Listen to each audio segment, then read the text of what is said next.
Operation સિંદૂર અને civil ડિફેન્સના મોકડ્રીલના પગલે બુધવારે સાંજે રેલવે પોલીસ દ્વારા વડોદરા રેલવે સ્ટેશન પર ચેકિંગ હાથ ધરવામાં આવ્યું હતું. આ ઉપરાંત પશ્ચિમ રેલવેના અન્ય રેલવે સ્ટેશન પર પણ ચેકિંગ અને મોરચા તૈયાર કરવામાં આવ્યા હતા.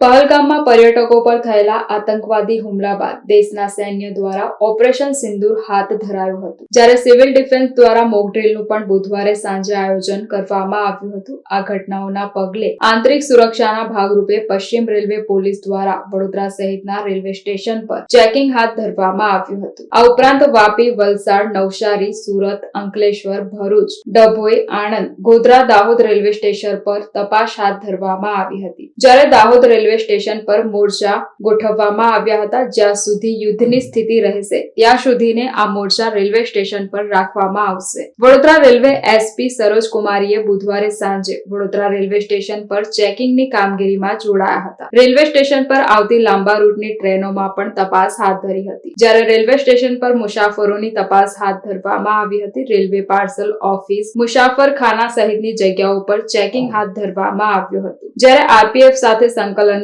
રહીને રાઉન્ડ ધી ક્લોક પેટ્રોલિંગ રાખવામાં આવ્યું છે.